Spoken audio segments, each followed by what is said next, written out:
হযরতে বেলালের দিকে দেখো,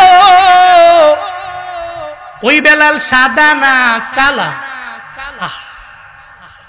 এত পরিমাণে যেই বেলাল কালো,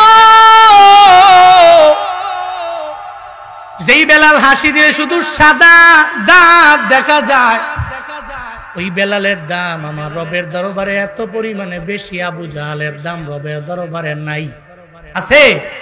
আবু জাহালের দাম রবের দরবারে নাই, হযরতে বেলালের দাম রবের দরবারে আছে।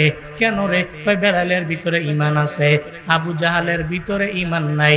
এই জন্য বিলালের দাম রবের দরবারে আছে, আবু জাহালের দাম রবের দরবারে নাই। উমরা করার জন্য যারা বাইতুল্লাহ যান, আপনারা দেখলেন, আপনারা বুঝলেন।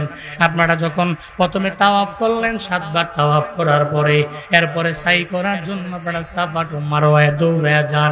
সাফা টু মারওয়া, মারওয়া টু সাফা, সাফা টু মারওয়া, মারওয়া টু সাফা, সাফা টু মারওয়া। সাই করেন আপনি 7 বার। তাওয়াফ করলেন 7 বার, এরপরে সাই করলেন 7 বার, এরপরে মারওয়াতে যাওয়ার পরে মুআল্লিম আপনারা দুইরা মারওয়া থেকে বের করে নিল। মারওয়া থেকে একটু বের হওয়ার পরে ওখানেই হাম্মাম আবি জাহাল, যেটা বাড়ি ছিল আবু জাহালের, এখন বাড়ি না, ওটা হাম্মাম, ওটা টয়লেট খানা। মুআল্লিম কইল, আবু জাহালের বাড়ি দেখবেন নি? কয় বাড়িটা কোন জায়গায়? আপনি সামনে দাঁড়ায় আছেন তার বাড়ির, এখন এটা বাড়ি না, বরং এটা হাম্মাম। তখন মুআল্লিম বলল, সঙ্গে সঙ্গে হাজি সাহেব ওই হাম্মাম খানার মধ্যে ঢুইকা জরুরত সাইরা বের হয়। এরপরে মুআল্লিম কয়, একটু সামনে তাকায় দেখেন। আপনাদের আমি বুঝাই, ওই যে সামনে যে রাস্তাটা দেখা যায়, মনে করেন ধরেন ওই জায়গায় মদিনাওয়ালা নবীর বাড়ি, আর এই জায়গায় সাপোজ আবু জাহালের বাড়ি। সঙ্গে সঙ্গে মুআল্লিম দেখায় ওই জায়গায় নবীর বাড়ি, এই জায়গায় আবু জাহালের বাড়ি। হাজী সাহেব মনে মনে চিন্তা ভাবনা করে, মদিনাওয়ালা নবীর বাড়ির অনেক দূরে আবু জাহালের বাড়ি না। এরপরেও আবু জাহাল ঈমান আনে নাই, লাভবান হতে পারল না। হযরতে বেলাল কত দূরের মানুষ, এরপরেও কালিমা পড়ে কত দামি হয়েছে জানো? এত পরিমাণে দামি। বেলাল দামি কেন? আল্লাহ কয় বেলালের ভিতরে ঈমান আছে, এই কারণে হযরতে বেলাল রবের দরবারে দামি। আবু জাহালের ভিতরে ঈমান নাই, এই জন্য আবু জাহালের দাম রবের দরবারে বিন্দু মাত্র পরিমাণ। আল্লাহ পাক বলেন, আল্লাহ পাক বলেন, এটা হলো আমি রবের পরিচয়। আমি রব এক, কারো দিকে মুহতাজ না, কারো দিকে মুখাপেক্ষী না। এটাই আমার তারিফ, এটাই আমার পরিচয়। আমি আল্লাহ হলাম একিলা।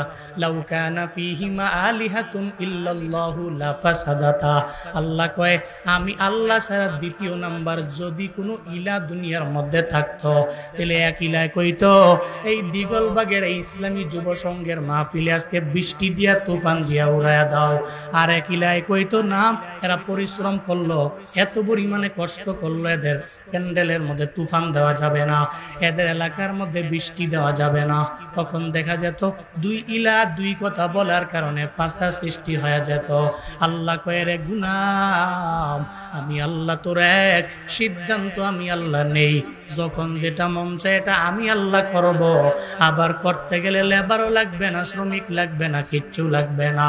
তুমি ছেলে চাও, আমি রবের দরবারে চাও, বান্দারি বড় বিপদে পড়েছ, বড় মুসিবতের মধ্যে পড়লা, আমি রবের দরবারে বলতে দেরি, তোমার বিপদ থেকে উত্তরণের পথ আমি আল্লাহ বের করে দিব। শুধু তাই না, ছেলে নাই, আমি আল্লাহ ছেলে দিয়া কলিজা ঠান্ডা করে দিব। তোমার মেয়ে নাই, আমি আল্লাহ মেয়ে দিয়া কলিজা ঠান্ডা করব। শুধু চাওয়ার ক্ষেত্রে এক রবের দরবারে চাও, তোমার প্রত্যেকটা প্রয়োজন পূরণ করে দিবেন কে? আবু জাহাল বলতে লাগলো, এই মুহাম্মদের অনুসারীরা, যে আল্লাহরে এক আল্লাহরে ডাকো, আমগো মূর্তির অভাব নাই। কতগুলা মূর্তি নিজের হাতে বানাইলাম, এক একটা জিনিসের জন্য এক একটা মূর্তির দরবারে আমরা চাইলাম। শুধু তাই না, কাবা শরীফের ভিতরে 360টা মূর্তি রাইখা এরা উলঙ্গ হয়ে হয়ে তাওয়াফ করার জন্য ব্যাকুল হয়ে যায়। আবু জাহাল কয়, আমগো এত মূর্তি থাকার পরেও আমরা লাভবান হতে পারলাম না, কিন্তু তোমাদের এক ইলা তোমাদের কেমনে লাভবান বানাবে, এটা বিন্দু মাত্র পরিমাণ আমার বুঝ আসে না। আল্লাহ কয়, রে জিবরাইল, আবু জাহাল জাহাল বলতে পারবে না কে লাভবান কে ক্ষতিগ্রস্ত। এটা তো তার মানদণ্ডে চলবে না, এটা আমি আল্লাহ বান্দারে বানাইছি, কোন বান্দা লাভবান হয়ে যাবে, কোন বান্দা লসে আছে, এই ব্যাপারে তো আমি আল্লাহ বলবো, আবু জাহাল বলতে পারে না। এই জিবরাইল, সূরা আসর নিয়া আমার নবীর দরবারে যাও, সূরা আসর নবীরে গিয়া কইরা পুরো শোনায়া দাও, নবীরে জানায়া দাও বলার জন্য সঙ্গে সঙ্গে সূরা আসর জিবরাইল নবীর দরবারে নিয়ে আসলেন। ওয়াল আসরি ইন্নাল ইনসানা লাফি খুসরিন ইল্লাল্লাযীনা আমানু ওয়া আমিলুস সালিহাত ওয়া তাওয়াসাউ বিল হক ওয়া তাওয়াসাউ বিস সাবর। চিল্লায়ে পড়েন আল্লাহু আকবার। আর জোরে পড়া লাগবে আল্লাহু আকবার। সূরা আসর নবীর উপর নাযিল হয়। লাভবান কারা, কে ক্ষতিগ্রস্ত, এই ব্যাপারে তো আবু জাহাল বলার কে, বলবে তো আল্লাহ। এই জন্য আল্লাহ শুরুতেই সময়ের কসম কাটলেন, ওয়াল আসর, সময়ের কসম কাটলেন। দুনিয়াতে এত কিছু থাকার পরেও আল্লাহ সূরা আসরের সময়ের কসম কাটলেন কেন? কারণ সময়ের মালিক কে? আপনি কাজ করলে তো দিনেই করবেন, আর না হয় রাতে করবেন। যে ডে ডিউটি করে ও নাইট ডিউটি করে না, যে নাইট ডিউটি করে ও ডে ডিউটি করে না, কাজ তো করে, হয়তো দিনে করবে না হয় রাতে করবে। তো বলেন না এই রাত দিনের মালিক কে? কথা কয় না, মালিক কে? এতে কোনো সন্দেহ আছে? বিশাল আসমানকে বানাইলেন, সূর্যকে বানালেন, চন্দ্রকে বানালেন, জমিনকে দিয়েছেন আল্লাহ, দিয়েছেন আল্লাহ, বানিয়েছেন, এটা আল্লাহর দেওয়া। সমস্ত কিছুর মালিক যিনি, ওনার সৃষ্টি নিয়ে উনি শপথ করলে দোষের কি? উনি ওনার সময় নিয়ে শপথ করেছেন। তো এই সময় যেহেতু ওনার শপথ করেছেন, উনি দিনের পরে রাত, রাতের পরে দিন, এই যে পরিবর্তনটা, পৃথিবীর এমন কোন ব্যক্তি কি আছে যে এই পরিবর্তন সে করতে পারবে? পারবে? ডোনাল্ড ট্রাম্পের দ্বারা সম্ভব, নেতানিয়াহুর দ্বারা সম্ভব। এরা তো আমাদের ফিলিস্তিনের গাজাকে ধ্বংস করাই এদের মিশন চালু করেছে। পারলে করুক না, যে দিনকে রাত বানাবো, রাতকে দিন বানাবো, ইম্পসিবল। কারণ সর্বময় ক্ষমতার মালিক কে? আল্লাহ। তুলিজুল লাইলা ফিন নাহারি ওয়া তুলিজুন নাহারা ফিল লাইল। আল্লাহ পাক বলেন রাতের পরে দিনের পরিবর্তন এটা আল্লাহ করে, দিনের পরে রাতের পরিবর্তন আল্লাহ করে। দুনিয়ার কোন মানুষের দরবারে বিন্দু মাত্র পরিমাণে এই ব্যাপারে পাওয়ার নাই, কারণ সময়ের মালিকই হলেন আমার আল্লাহ। একটু উদাহরণ দিলে বুঝবেন রে বাবা। এই যে রমজানের আগে আপনাদের এলাকায় যে এত মাহফিল হলো, হুজুরেরা বয়ান করার জন্য আসলো, আপনারাও বয়ান শোনার জন্য মাহফিলে আসলেন। আপনারা দেখলেন আমি নিজেও যে বয়ান রমজানের আগে করলাম, প্রথমত জুব্বার নিচে ভারী এক গেঞ্জি লাগাইলাম, এরপরে আবার আমি জুব্বা লাগাইলাম, এরপরে জুব্বার উপর দিয়ে আবার এটা কোটি বললাম, ওই কোটির উপরে আবার ব্লেজার লাগাইলাম, আবার এর উপরে একটা শাল আমি লাগাইলাম। এর মানে ঠান্ডার কারণে আমি কিছুই দেখতে পারি না। পঞ্চগড়ের তেঁতুলিয়া মাহফিলের মধ্যে যাওয়ার পরে ওখানে যাইয়া আমি যখন স্টেজের মধ্যে বসে বয়ান করব, আমার সামনের প্যান্ডেলের লাস্ট পর্যায়ে যেই মানুষগুলা বসে আছে, আমি এই মানুষগুলারে আমার নিজের চোখে ঠিক মতো দেখতে পারি না কুয়াশার কারণে। এই যে এত ঠান্ডা, এখন তো বিন্দু মাত্র পরিমাণ আর ঠান্ডা লাগে না। এখন গরম লাগে কেন? এখন তো আর জুব্বার উপর দিয়া ব্লেজারও লাগাই নাই, কুটিও লাগাই নাই, এখন আবার এটার উপর দিয়া চাদরও লাগাই নাই। এই সময়ের পরিবর্তনটা দুনিয়ার কোন বান্দার দ্বারা সম্ভব হবে না, এটা একজন করে। চিল্লায়া বলেন তার না। এর পরিবর্তন কে করে? ইয়া এলাহি মিকোনাদ শামসু কমার, ইয়া এলাহি মিকোনাদ শাজারু হাজার, ইয়া এলাহি মিকোনাদ আরদ ওয়া সামা, ইয়া এলাহি মিকোনাদ জাওয়া হাওয়া। আল্লাহ পাক বলেন সময়ের কসম। কেন সময়ের কসম আল্লাহ কাটলেন? কয় সময় এক বড় দামি এক সম্পদের নাম। যারা সময়ের গুরুত্ব দেয় এরা আখিরাতের লাইনে যারা দেয় কামিয়াব হয়ে গেছে। যেমন হযরতে আবু বকর সময়ের গুরুত্ব দেওয়ার কারণে রবের দরবারে আবু বকরের দাম আছে না নাই?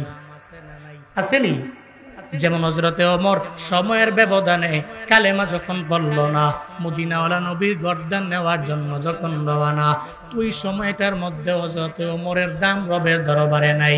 হযরতে ওমর কবুল না, জান্নাতের মিনারায়ও যাইতে পারে নাই, জাহান্নামের কিনারায় ততক্ষণ পর্যন্ত হযরতে ওমর রয়ে গেলেন। এরপরে নবীর সামনে গেলেন, কালেমা পড়ে যে হযরতে ওমর মুসলমান হয়ে গেলেন। যেই ওমর কালেমা পড়ে এত দামি, ওই ওমর কালেমা পড়ার আগে ছিল জাহান্নামের কিনারায়। কালেমা পড়ে উমর উঠা গেলেন জান্নাতের মিনারায়। এত পরিমাণে দামি কেন? ওই সময়ের গুরুত্ব দেওয়ার কারণে বড্ড দামি হয়ে গেল। আবু বকর দামি কেন?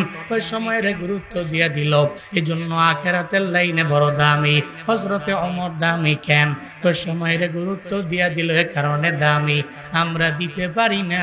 জুয়ান কালে জুয়ান পুলা কয় যৌবন কালে ইবাদত করুন না, আমার দাদার মতো বয়স হইলে আমি করবো। কিন্তু মুরব্বীরা বলেন না, এই যে এখন আপনারা মুরব্বী হয়ে গেলেন, চাইলেও কি আর জুয়ান কালের সময়টা ফিরে পাওয়া সম্ভব? কথা কয় না কে? সম্ভব। যারা মুরব্বী হয়ে গেছে উনি যদি মসজিদের কিনারায় গিয়া সারা দিন রাত লাগায়া রবের দরবারে কান্দে, আল্লাহ লাইতা শাবাবা ইয়াউদ, যদি খালি জুয়ান কালটা আবার ফিরাইতো, তাহলে নামাজ রোজা ফইরা টাল দিয়ে লিতাম, এটাই কইতো। কিন্তু বুড়ায় যদি সারা দিন রাত লাগায়া 24 ঘন্টা তাহলে কান্দে, আল্লাহ তুমি আমার জুয়ান বানাও, তোমার জুয়ান কালের সময়টা আবার ফিরাইয়া দাও। আপনারা বলেন তো, ওই মুরব্বীকে আর জীবনে কোনোদিন তার যৌবন কালটাকে ফিরে পাবে? পাবে। এরপরেও যুবক কেন বুঝে না? মুরব্বী তো হয়ে গেল, উনি চাইলে আর জোয়ান হইতে পারবে না। তো যৌবন কালের এই সময়টাকে যদি গুরুত্ব দিয়ে ওই সময়টাকে ইবাদতের মাধ্যমে কাজে লাগানো যায়, তাহলে ফায়দা কি? বুড়া হয়ে গেলে আপনি অসুস্থতার কারণে, বার্ধক্যের কারণে আপনি শুয়ে রইলেন, ইচ্ছা করছেন নামাজে যাওয়ার জন্য, পারছেন না। মদিনাওয়ালা নবী কয়, জুয়ান কালে যদি ব্যক্তিটা ইবাদতের মাধ্যমে সময় কাটায়, বৃদ্ধ হয়ে গেলে বার্ধক্যজনিত কারণে, অসুস্থতার কারণে উনি যেতে পারে না মসজিদে, উনি যেতে পারে না আমল করতে, শুয়ে রইছে, এরপরেও জুয়ান কালের ইবাদতের পাওয়ারে বৃদ্ধকালে শুয়ে রইছে, আমল নামে আল্লাহ সওয়াব দিয়ে দিবে। শুধুমাত্র সম্ভব জুয়ান কালের সময়টাকে ইবাদতের মাধ্যমে যদি কাটান, তাহলে পসিবল। যদি জুয়ান কালের সময়টার ইবাদতের মাধ্যমে না কাটান, তাহলে ইম্পসিবল। আপনি আপনার জুয়ান কালটাও হারাইলেন, বার্ধক্যে তো চাইলেও জুয়ান কালের মতো ইবাদত করা পসিবল হবে। এজন্য যৌবনকালের সময়টা গুরুত্ব দেওয়া লাগবে। এটাই ইবাদত করার মুখ্যম সময়। এই সময়টা আল্লাহকে খুব কাছে পাওয়ার, খুব কাছে টেনে আনার এটা মুখ্যম সময়। জুয়ানকালের সময়টাকে ইবাদতের মাধ্যমে কাটাবো। আল্লাহ যুবক ভাইদেরকে সে তৌফিক দান করেন। সকলে পড়ি আমিন। আরো জোরে পড়েন আমিন। সময় আল্লাহ কসম কাটলেন। এরপরে আল্লাহ বলছেন, ইন্নাল ইনসানা লাফি খুসর। ইনসানের আলিফ লাম, আল ইনসানের আলিফ লাম, আলিফ লাম ইস্তিগরাকি। পৃথিবীতে এমন কোন দল নাই, এমন কোন জাত নাই, এমন কোন ব্যক্তি নাই যে ইনসানের আলিফ লামের ইস্তিগরাকির মধ্যে ঢুকে নাই। সব ঢুকে গেছে। আল ইনসানের ভিতরে হযরত আবু বকর ঢুকে গেল, হযরত ওমর ঢুকে গেল, উসমান ঢুকে গেল, আলী ঢুকে গেল, আবু জাহাল ঢুকে গেল, সব আল ইনসানের ভিতরে। তবে আল্লাহ কয়, এই যেই ব্যক্তিগুলো ইনসানরা ক্ষতিগ্রস্ত, এদের মাঝে লাভবান কারা? 3 নম্বরে আয়াত আল্লাহ বলেন, ইল্লাল্লাযীনা আমানু ওয়া আমিলুস সলিহাত ওয়া তাওয়াসাউ বিল হাক্কি ওয়া তাওয়াসাউ বিস সাবর। চিল্লা জোরে পড়েন আল্লাহু আকবার। আরো জোরে পড়তে হবে আল্লাহু আকবার। আল্লাহ পাক বলেন, দুনিয়ার সমস্ত মানুষেরা ক্ষতির মধ্যে আছে, তবে এদের মাঝে লাভবান হবে 4 গুণে গুণান্বিত বান্দারা। জুড়ে বলেন কয় গুণে? আরো জোরে বলেন কয় গুণে? 4 গুণে গুণান্বিত বান্দাগুলো আল্লাহর দরবারে লাভবান। এরা উভয় জগতেই লাভবান হয়ে যাইতে পারবে। এরা কারা? ওই আল্লাযীনা আমানু, 1 নম্বরে যেই বান্দাগুলো ঈমানদার, যে আমার আল্লাহর প্রতি ঈমান এনে নিল, এদের দাম আমার আল্লাহর দরবারে বেশি না কম? হযরতে বেলালের দিকে দেখো, ওই বেলাল সাদা না কালা? এত পরিমাণে যেই বেলাল কালো, যেই বেলাল হাসি দিয়ে শুধু সাদা দাঁত দেখা যায়, ওই বেলালের দাম আমার রবের দরবারে এত পরিমাণে বেশি। আবু জাহালের দাম রবের দরবারে নাই। আছে? আবু জাহালের দাম রবের দরবারে নাই, হযরতে বেলালের দাম রবের দরবারে আছে। কেন রে? ওই বেলালের ভিতরে ঈমান আছে, আবু জাহালের ভিতরে ঈমান নাই। এই জন্য বিলালের দাম রবের দরবারে আছে, আবু জাহালের দাম রবের দরবারে নাই। উমরা করার জন্য যারা বাইতুল্লাহ যান, আপনারা দেখলেন, আপনারা বুঝলেন। আপনারা যখন প্রথমে তাওয়াফ করলেন, 7 বার তাওয়াফ করার পরে এরপরে সাই করার জন্য আপনারা সাফা টু মারওয়ায় দৌড়ে যান। সাফা টু মারওয়া, মারওয়া টু সাফা, সাফা টু মারওয়া, মারওয়া টু সাফা, সাফা টু মারওয়া। সাই করেন আপনি 7 বার। তাওয়াফ করলেন 7 বার, এরপরে সাই করলেন 7 বার, এরপরে মারওয়াতে যাওয়ার পরে মুআল্লিম আপনারা দুইরা মারওয়া থেকে বের করে নিল। মারওয়া থেকে একটু বের হওয়ার পরে ওখানেই হাম্মাম আবি জাহাল, যেটা বাড়ি ছিল আবু জাহালের, এখন বাড়ি না, ওটা হাম্মাম, ওটা টয়লেট খানা। মুআল্লিম কইল, আবু জাহালের বাড়ি দেখবেন নি? কয় বাড়িটা কোন জায়গায়? আপনি সামনে দাঁড়ায় আছেন তার বাড়ির, এখন এটা বাড়ি না, বরং এটা হাম্মাম। তখন মুআল্লিম বলল, সঙ্গে সঙ্গে হাজি সাহেব ওই হাম্মাম খানার মধ্যে ঢুইকা জরুরত সাইরা বের হয়। এরপরে মুআল্লিম কয়, একটু সামনে তাকায় দেখেন। আপনাদের আমি বুঝাই, ওই যে সামনে যে রাস্তাটা দেখা যায়, মনে করেন ধরেন ওই জায়গায় মদিনাওয়ালা নবীর বাড়ি, আর এই জায়গায় সাপোজ আবু জাহালের বাড়ি। সঙ্গে সঙ্গে মুআল্লিম দেখায় ওই জায়গায় নবীর বাড়ি, এই জায়গায় আবু জাহালের বাড়ি। হাজী সাহেব মনে মনে চিন্তা ভাবনা করে, মদিনাওয়ালা নবীর বাড়ির অনেক দূরে আবু জাহালের বাড়ি না, এরপরেও আবু জাহাল ঈমান আনে নাই, লাভবান হতে পারল না। হযরতে বেলাল কত দূরের মানুষ, এরপরেও কালিমা পড়ে কত দামি হয়েছে জানো? এত পরিমাণে দামি। বেলাল দামি কেন? আল্লাহ কয় বেলালের ভিতরে ঈমান আছে, এই কারণে হযরতে বেলাল রবের দরবারে দামি। আবু জাহালের ভিতরে ঈমান নাই, এই জন্য আবু জাহালের দাম রবের দরবারে বিন্দু মাত্র পরিমাণ নাই। তিনি লাভবান হওয়ার জন্য 1 নম্বরে লাগবে ঈমান। কি লাগবে? কি লাগবে? ঈমান আনবো কেমন করে? এখন তো ঈমান আনার পরে আবার ঈমানটারে টাকার দরবারে বিক্রিও করে দিলাম। এলাকার মাতবররা এমন আছে, এমন কিছু মাতবর আমি আমার নিজের চোখে দেখছি রে বাবা। ওই মাতবর টাকার কাছে এত পরিমাণে বিক্রি হয়, গরিবের পোলার বেলায় বিন্দু মাত্র পরিমাণ ছাড়ে না, ধনীর পোলার বেলায় যত বড় অপরাধী হোক বিচার করে না। আছে না? না। গরিবের পোলায় বিচার 16 আনা, ধনীর পোলার বেলায় বিচার নাই কেন? ও মাতবর, এর মানে বোঝা গেল মনে হয় হাতটারে পেছনের মধ্যে নিয়ে সুন্দর করে মুঠের মধ্যে টাকা ঢুকাইয়া দিছে, এজন্য হকের কথা ধনীর পোলার বেলায় বলে না। ঈমানটারে টাকার কাছে বিক্রি করে দেওয়া যাবে না। আমিনু কামা আমানান নাস, এমন ঈমান আনা লাগবে যে ঈমান টাকার দরবারে বিক্রি হয় না। এমন ঈমান আনা লাগবে রে বাবা, যে ঈমানের দাম রবের দরবারে বেশি, যে ঈমানের কারণে লাভবান হওয়া যায়। মনে রাখবেন, ঈমানটারে মজবুত কইরা যদি আপনি আগে যাইতে পারেন, যদিও দেখেন দুনিয়ার ডানে বামে সামনে পেছনে আপনার কেউ নাই, আপনি আপনার আল্লাহরে আপনার সঙ্গে আপনি খুঁজে পাবেন। আপনি দেখবেন সব জায়গায় আপনি আল্লাহরে পান, সব জায়গায় শুধু আল্লাহরই পাওয়া যায়। এই যে ফিলিস্তিনে ফিলিস্তিনের গাজার মুসলমানদের এমন হালাত, এই হালাতে দেখেন বিশ্বের কোন মুসলিম কান্ট্রি প্রত্যক্ষভাবে এদের পাশে ভয়ে দাঁড়াইতে চায় না, অথবা স্বার্থের টানে দাঁড়াইতে চায় না, অথচ এরা একা একা যুদ্ধের ময়দানে যুদ্ধ করে, এরা একা একা মার খায়, এরা একা একা জুলমের মাত্রাটা এদের উপরে বাড়ায় দেয়, অত্যাচারের শিকার এরা হয়ে গেল। মনে রাখবেন রে বাবা, এরা এই চিন্তা নিয়ে যুদ্ধের ময়দানে যায়, জেহাদ করে, এরা এই চিন্তা করে যারা মুমিন, যারা একবার ঈমান আনে এরা লাভবান হয়, যদিও এদেরকে বোমা হামলার মধ্যে মাধ্যমে দুনিয়া থেকে বিদায় করে দেওয়া হয়। এরা চিন্তা করে না, কারণ এদের মরণের পরে আল্লাহ জাহান্নাম রাখে নাই। মুমিনের মৃত্যু বরণ করতে দেরি, সে শহীদ হতে দেরি, আল্লাহর জান্নাতে যাইতে দেরি হবে না। এজন্য এদের কোনো চিন্তা নাই, এরা ঈমানটাকে মজবুত করে অগ্রগামী হয়।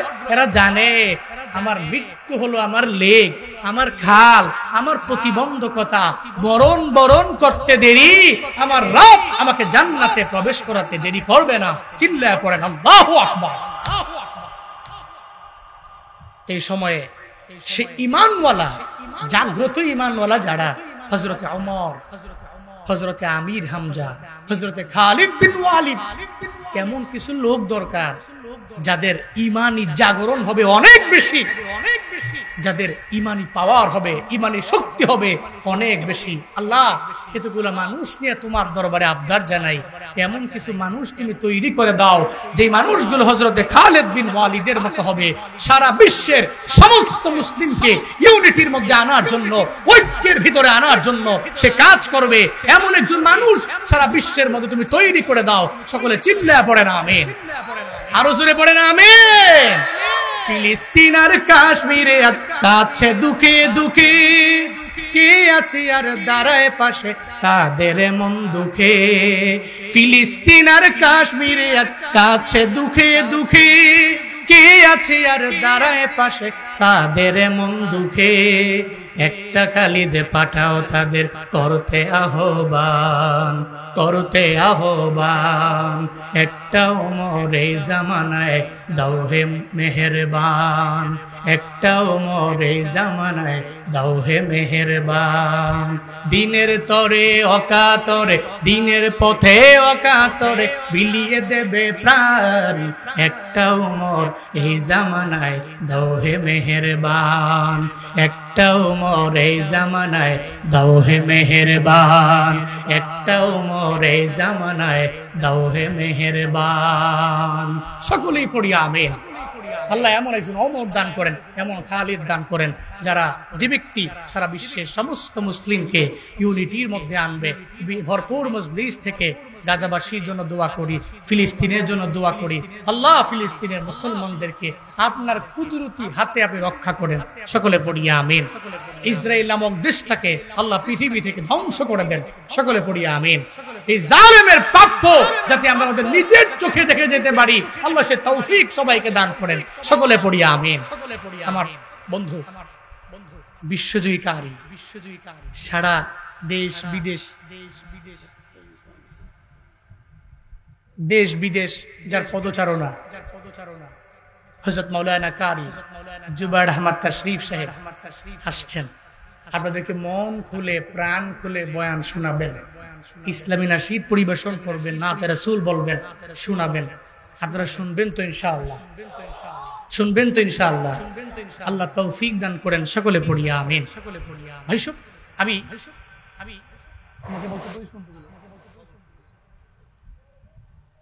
গজল শুনতে চাই বলে একটু পরে গাই, একটু পরে গাই। আমরা শেষ করে লাস্ট পর্যায়ে গায়া পরে তাশরীফকে আমি হ্যান্ড ওভার করে পরে আমি নামবো। বলি ইনশাআল্লাহ। বলতেছিলাম ঈমান, লাভবান হওয়ার এক নাম্বার পাথেও লাগবে আমাদের ঈমানের পাথেও। এটা যদি হয় তাহলে আমি লাভবান হতে পারবো। এ ব্যাপারে ঘোষণা দিয়েছেন কে? কে দিয়েছেন? আল্লাহ পাক দিয়েছেন। এরপরে ঈমানের পরে লাগবে কি? ওয়া আমিলুস সলিহাত। ঈমানের পরে লাগবে নেক আমল। কি লাগবে? কি লাগবে? নেক আমল। ঈমানের পরে আমলের মাত্রা বাড়িয়ে দেওয়া লাগবে। আমরা ঈমান আনলাম, এই যে বয়ান শুনতে আসলাম, বহু জীবনে বয়ান শুনছি, এই বয়ান শুনতে শুনতে এখন এক একজন শ্রোতাই বক্তার মতো, সব বয়ান জানে, সব বয়ান শুনে। যে কোনো একটা কিস্সা বলতে গেলে, ঘটনা বলতে গেলে দেখবেন শ্রোতারা আগে থেকেই জানে, খুব জানাশোনা আছে। কিন্তু বাপ, এই যে মাহফিল গুলো এত, এই যে বয়ান এত, আমলের মাত্রা বাড়লো কই? ফজরের নামাজে কয়জন এলাকায় আছে? 3 জন, 4 জন, 5 জন, 6 জনে মিল্লা ফজর পড়ে। আজকে মাহফিলে যারা বয়ান শুনতে আসছেন, কয়জন গিয়া ফজর পড়বো? হ্যাঁ,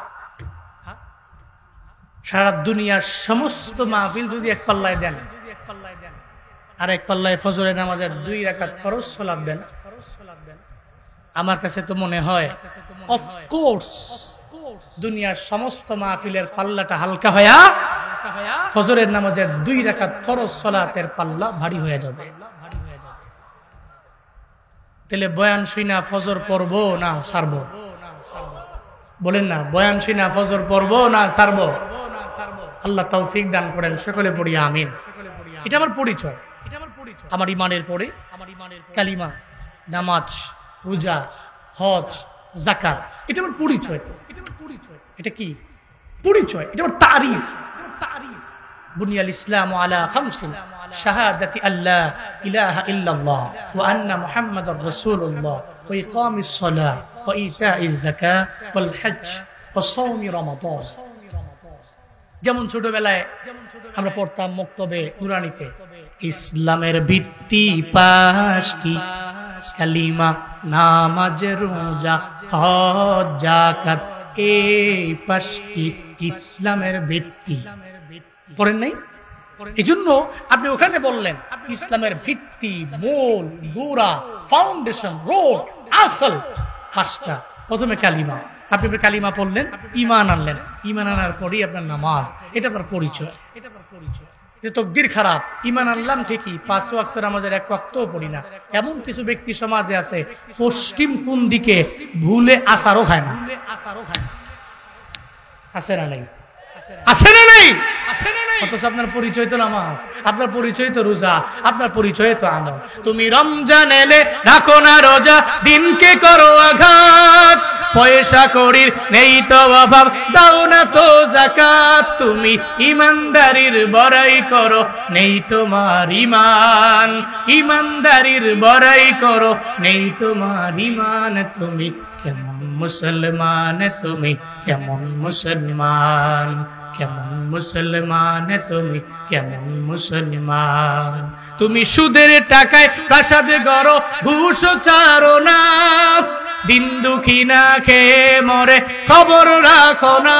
তুমি ঘুষ খেয়ে অবিচার করো, সাজিয়া প্রধান, ঘুষ খেয়ে অবিচার করো, সাজিয়া প্রধান। তুমি কেমন মুসলমান, তুমি কেমন মুসলমান, কেমন মুসলমান, তুমি কেমন মুসলমান। তুমি নবীর উম্মত দাবি করো, সুন্নাহ মানো না, নবীর অপমানে তোমার হৃদয় কাঁদে না। তুমি নবীর উম্মত দাবি করো, সুন্নাহ মানো না, নবীর অপমানে তোমার হৃদয় কাঁদে না। তুমি বিজাতীয় সংস্কৃতিতে সপেছো পরাণ, বিজাতীয় সংস্কৃতিতে সপেছো পরাণ। তুমি কেমন মুসলমান, তুমি কেমন মুসলমান, কেমন মুসলমান, তুমি কেমন মুসলমান।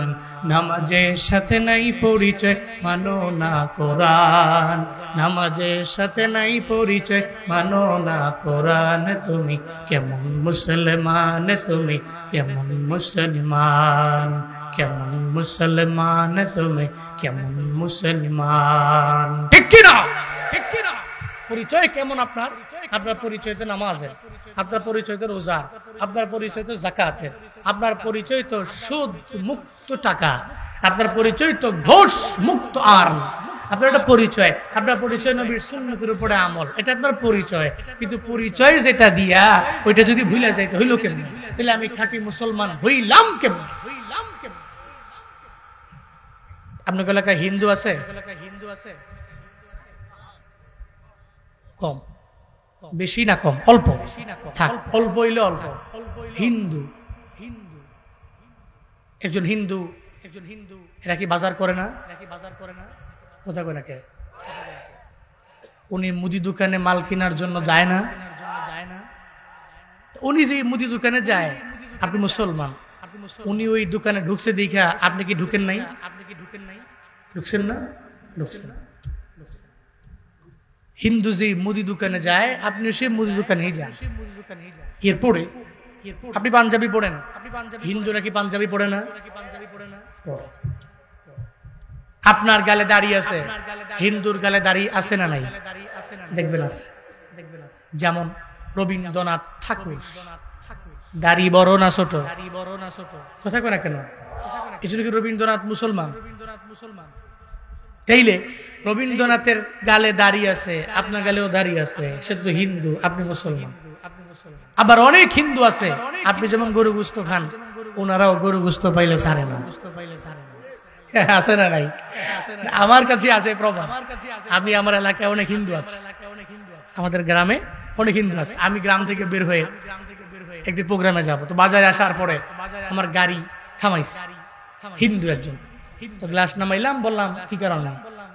কয়ে প্রতিদিন ওয়াজে যান, আম ঘরে মাঝে মাঝে কি নেওয়া যায় না? কয়ে কি আপনি তো হিন্দু, আপনি অপবিত্র, আপনি পবিত্র হন আগে, এরপরে মাহফিলে নেমে। কই না, সকালে স্নান করাইছি। আমি কই এই পবিত্র হেই পবিত্র না, এই পবিত্র হেই পবিত্র না। ইন্নামাল মুশরিকুনা নাজাস, মুশরিকরা অপবিত্র। আপনি কালেমা পড়তে হবে, ইসলাম কবুল করতে হবে, এরপরে আপনি পবিত্র হতে পারবেন, দেন আপনাকে আমি মাহফিলে নিয়ে যাব।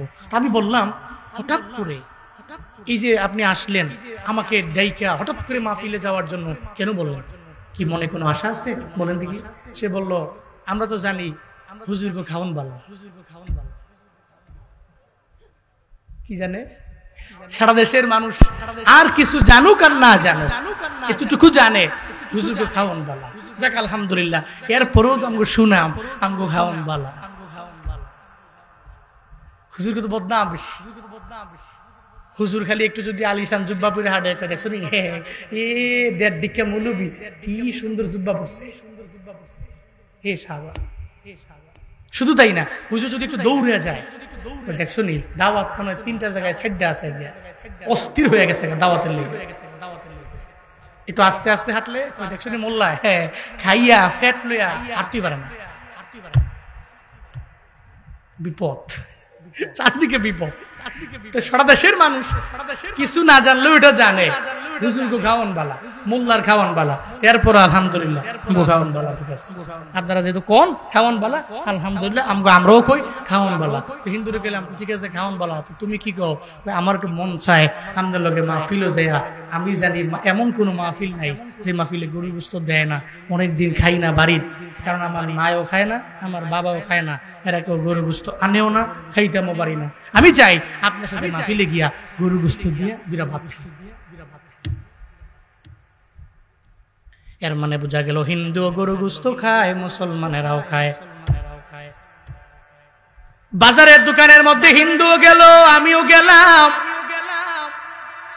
শুধু তাই না, হিন্দুর গায়ে পাঞ্জাবি, আমার গায়েও পাঞ্জাবি। ওই হিন্দুর গালে দাড়ি, আমার গালে দাড়ি, পার্থক্য কই? বলে there is a biggest difference, এখানে অনেক বড় একটা পার্থক্য আছে রে বাবা। যে মুসলমান ফজরের আজান শুনলে সে ঘরের মধ্যে ঘুমায়া থাকতে পারে না, মাথা নষ্ট হয়ে যায়।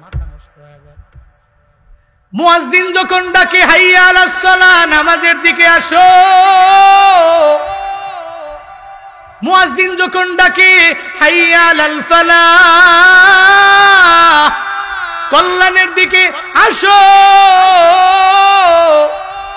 মুসলমান ঘরের মধ্যে আরামের ঘুমে মগ্ন থাকতে পারে না, মত্ত থাকতে পারে না, তো দূরে নামাজের মধ্যে যাবে, এটাই মুসলমানের পরিচয়।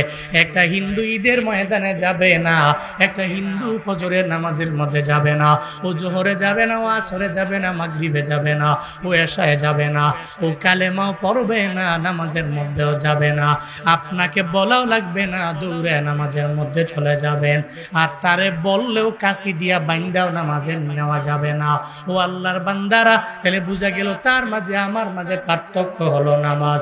আমি নামাজ ছাড়তে পারি না, সে নামাজ ছেড়ে দিতে পারে, অসুবিধা নাই, কারণ তা তো কালিমাও না, ইমানও নাই, না বললে অসুবিধা নাই।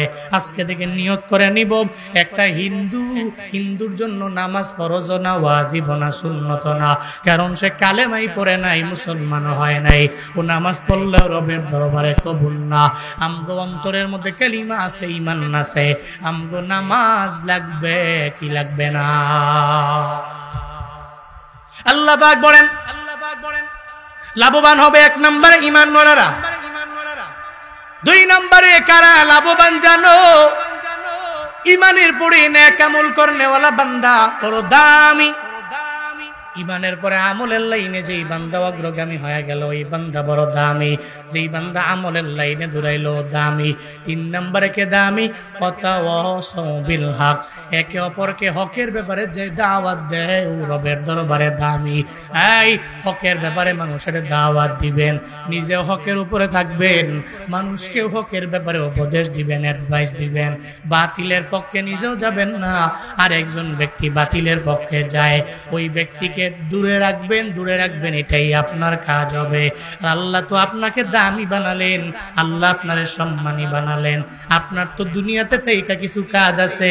সূরা আলে ইমরানের 110 নম্বর আয়াতে কারিমার মধ্যে আল্লাহ সেই ব্যাপারে জানায়া দিয়েছেন, কুনতুম খায়রা উম্মাতিন উখরিজাত লিন্নাসি তা'মুরুনা বিল মা'রুফ ওয়া তানহাউনা আনিল মুনকার ওয়া তু'মিনুনা বিল্লাহ। চিল্লা পড়েন, জোরে পড়েন আল্লাহু আকবার। আল্লাহ পাক বলেন, এই উম্মতে মুহাম্মাদি বড় দামি করে দুনিয়াতে আমি প্রেরণ করলাম, তবে তোমাদের কাজ আছে মানুষের কল্যাণের জন্য আমি দুনিয়াতে তোমাদের বের করলাম রে বান্দা। কাজ আছে 3টা। 1 নম্বরে তা'মুরুনা বিল মারুফ, মানুষকে সৎ কাজের ব্যাপারে আদেশ দাও, ভালো কাজের মধ্যে আদেশ দাও। তাআওয়ানু আলাল বিররি ওয়াত তাকওয়া ওয়া লা তাআওয়ানু আলাল ইসমি ওয়াল উদওয়ান। আল্লাহ কয় তুমি বীর এবং তাকওয়ার কাজে সাহায্য করো, একজন আর একজনের করো। সাবধান, বীর এবং তাকওয়ার কাজ যেটা না, যেমন ইসিম আর উদওয়ান, পাপ এবং শত্রুতার কাজে একজন আর একজনের সাহায্য কইরো না। তাহলে আমরা শ্রেষ্ঠ জাতি, আমরা দামি জাতি। আমাদের কাজ হবে মানুষকে ভালো কাজের দিকে দাওয়াত দেওয়া। আমি একা একা জান্নাতি হব না, বরং সবাইরে নিয়ে জান্নাতের দিকে আমি আগায়া যাব। একা একা এই হবিগঞ্জের সদরের দিগলবাগে দুনিয়াতে সব একসাথে থাকবো এমন না, সব মানুষগুলো জান্নাতের মধ্যে একসাথে থাকা লাগবে রে বাবা। এই জন্য ফজরের নামাজে গেলে একা একা যাবেন না, আপনি যাওয়ার পথে ডাইকা যান, সবাইরে নিয়ে যান ফজরের নামাজে। আপনি জোহরের সময় সবাইরে দাওয়াত দিয়ে জোহরে যাবেন। আপনি ফজরের নামাজে উঠার পরে রাস্তা দিয়ে হাঁটার সময় সবাইরে জানায়া দিবেন, এই রাস্তার ডানে বামে যারা আছো, তোমরা তো মুসলমান ঘরের সন্তান, ঘরের মধ্যে ঘুমায়া থাকতে পারো না, দৌড়ে নামাজের মধ্যে যাও। এটা মানুষকে বলবেন। একা একা জান্নাতি হব না, সবাইরে নিয়ে জান্নাতি হব। আল্লাহ কয় যারা হকের ব্যাপারে অ্যাডভাইস দেয় এরা দামি, এরা লাভবান হয়ে যাবে। 4 নম্বরে কারা দামি জানেননি? ওয়াতাওয়াসাউ বিস-সবর। আল্লাহ পাক জানায় দেয় 4 নম্বরে এরা দামি, যারা সবরের ব্যাপারে, ধৈর্যের ব্যাপারে একজন আর একজনকে উপদেশ দেয়, এরা লাভবান। চিল্লা বলেন ঘোষণা কা। সবরের ব্যাপারে উপদেশ দেওয়া লাগবে। ফাযকুরুনি আযকুরুকুম ওয়াশকুরুনি ওয়ালা তাকফুরুন ইয়া আইয়ুহাল্লাযীনা আমানু ইসতাঈনু বিস-সাবরি ওয়াস-সালাহ ইন্নাল্লাহা মা'আস সাবিরিন। চিল্লা পড়েন আল্লাহু আকবার। আল্লাহ পাক বলেন বান্দারে ক্ষমা প্রার্থনা করো নামাজ এবং সবরের মাধ্যমে। ওই সবরের ব্যাপারে নিজেও সবির হবেন, আর মানুষকেও সবরের ব্যাপারে দাওয়াত দিয়ে দিবেন, মানুষকেও সবরের ব্যাপারে অ্যাডভাইস দিয়ে দিবেন, মানুষকে সবরের ব্যাপারে উপদেশ দিয়ে দিবেন। কিন্তু আমগো সমাজে তো এমন না। আমগো সমাজটা কেমন জানি হয়ে গেল জানেননি? আমগো সমাজের ভিতরে দেখবেন একদল লোক কেমন আছে, ভাইয়ে ভাইয়ের মধ্যে দ্বন্দ্ব লাগায় আছে না নাই? আছে না নাই? দুই ভাই আরামে মিল মোহাব্বতে সুন্দর করে চলাফেরা করে, দেখবেন তৃতীয় থার্ড পার্সন ব্যক্তিটা আইসা দুই ভাইয়ের মধ্যে ঝগড়া লাগায়। আছে না নাই? এরকম উস্কানি দিয়া অনেক পরিবারকে ধ্বংস করে দেয়। এমন কিছু ব্যক্তি দেখবেন সমাজের মধ্যে আছে, আপনি মিল মোহাব্বতে চললে, আপনি ভালোবাসার সাথে চললে, আপনার পরিবারে বরকত বাড়লে, আপনার পরিবারে একটু ডেভেলপ হয়ে গেলে কিছু ব্যক্তির গায়ের মধ্যে জ্বলবে, এরপরে গিয়ে দেখবেন মারামারি লাগায় দিবে, শত্রুতা বাড়ায় দিবে। না, এটা কোশ্চেন গেলেও কোন ইমানদার নেক আমল করনেওয়ালা ব্যক্তির কাজ হতে পারে না। তার তো কাজ সে মানুষকে ধৈর্যের ব্যাপারে উপদেশ দিবে, হকের ব্যাপারে উপদেশ দিবে। যদি সে ইমানটাকে মজবুত করে নেক আমল করার মাধ্যমে মানুষকে হকের ব্যাপারে দাওয়াত এবং সবরের ব্যাপারে অ্যাডভাইস দিয়ে যেতে পারে, তাহলে সে লাভবান। ঘোষণা দিয়েছেন কে? আল্লাহ আমাদের সবাইকে এই চার গুণে গুণান্বিত হয়ে সময়কে কাজে লাগিয়ে একেবারে দামি লাভবান বান্দা হওয়ার তৌফিক দান করেন। সকলে পড়ি আমিন। আরো জোরে পড়েন আমিন। আর একটু আওয়াজ করে চিল্লায় পড়েন আমিন। আমার বন্ধু দাসী কইছে একটা গজল শুনবে, তাহলে গজলটা শুনে এরপর আমি শেষ করে দিই, এরপরে ওয়াইসা বলবে। হ্যাঁ, আজ কেন পৃথিবীটা লাগে এত সুন্দর, এই গানটা বহুদিন গাই না, একটু গাই দিলে। আজ কেন পৃথিবীটা লাগে এত সুন্দর, সে কোন রূপকার সাজালো চরাচর, সে কোন রূপকার সাজালো চরাচর। আমি একা গামু না, সবাই। আজ কেন পৃথিবীটা লাগে এত সুন্দর, সে কোন রূপকার সাজালো চরাচর, সে কোন রূপকার। আপনারা কোননি সেন্সালাকি করেন না। আজ কেন পৃথিবীটা লাগে এত সুন্দর, সে কোন রূপকার চরাচর, সে কোন রূপকার সাজালো চরাচর। চারিদিকে নবরূপে করে ধরা জলমল, সেই রূপ দেখে হয় আখি দয় সুশীতল, আখি দয় সুশীতল, আখি দয় সুশীতল। কেটে গেছে কুৎসিত নিশীতের দ্বিপ্রহরে, সে কোন রূপকার সাজালো চরাচর, সে কোন রূপকার সাজালো চরাচর। আজ কেন পৃথিবীটা লাগে এত সুন্দর, সে কোন রূপকার সাজালো চরাচর, সে কোন। আজ কেন পৃথিবীটা লাগে এত সুন্দর, সে কোন রূপকার সাজালো চরাচর, সে কোন রূপকার সাজালো চরাচর।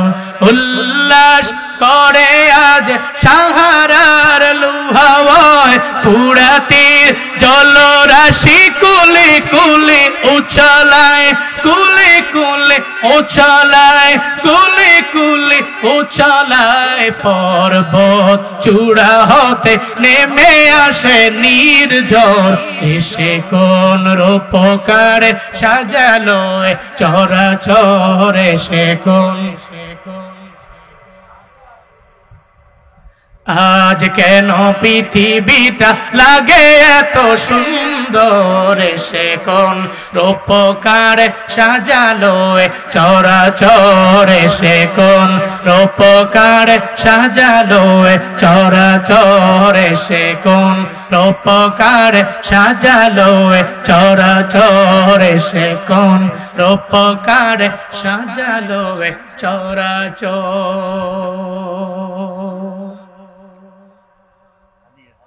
এই মাশাআল্লাহ, তাশরিফের এই বিষয়ে ও যখনই আমি না শুধু ওর সামনে ছোট্ট বাচ্চা থেকে নিয়ে বড় যেই নাশিদ পরিবেশন করবে, তিলাওয়াত করবে, হাদিয়া দেয়, আমি দেখছি এর মনটা এত নরম। এ বিষয়ে একজন ব্যক্তি যদি চায় যে 50,000 টাকা দেন আমারে, লগে লগে দিয়া দেন, বিন্দু মাত্র মন চিন্তাই করে না, টেনশনই করে না। একবারে ব্রড মাইন্ডের একজন মানুষ, একজন ব্রড মাইন্ডের বন্ধু আমি পাইছি। এখন যদি কই যে ফোনটা দিয়া লাও, দিয়া লাইব, এর মন নরম আছে, আসলেও নরম খুব। যদিও আপনারা মাঝে মাঝে মনে করেন যে রাগ, অনেক রাগ শরীরটার ভিতরে, কিন্তু না, এই রাগী মানুষটার ভিতরেও প্রচুর মায়া আছে, প্রচুর মায়া কাজ করে। আল্লাহ আমার ভাইকে, আমার বন্ধুকে এই জামানার শ্রেষ্ঠ আলেম হিসাবে কবুল করেন, মুহাদ্দিস, মুবাল্লিগ, মুফাসসির হিসাবে কবুল করেন, সকলে পড়িয়া আমিন। আল্লাহ এই কণ্ঠ ইন্টারন্যাশনাল লেভেলে ছড়িয়ে দিয়েছেন অলরেডি। আল্লাহ সারা বিশ্বের যেখানে মুসলমানরা আছে ওখানে গিয়ে গিয়ে খেদমত করার তৌফিক দান করেন, সকলে পড়িয়া আমিন। এখন উনি বয়ান করবেন, আপনারা শুনবেন, শুনে এরপরে সুন্দর করে এরপরে আবার আসিফ সাহেব আছেন, হযরত মাওলানা আব্দুর রহিম আল মাদানী সাহেব আছেন, ওনারা অনেক বড় জ্ঞানী গুণী মানুষ, বয়ান শুনবেন, শুই না দোয়া দিয়া এরপরে বাড়ি যাবেন। আল্লাহ তৌফিক দান করেন, সকলে পড়ি আমিন। আল্লাহ এই যুব সমাজের মাহফিল প্রতি বছর কন্টিনিউ করার তৌফিক দান করেন, সকলে পড়ি আমিন। ওয়া আখিরু দাওয়ানা আলহামদুলিল্লাহি রাব্বিল আলামিন। আসসালামু আলাইকুম ওয়া রাহমাতুল্লাহি ওয়া বারাকাতুহু।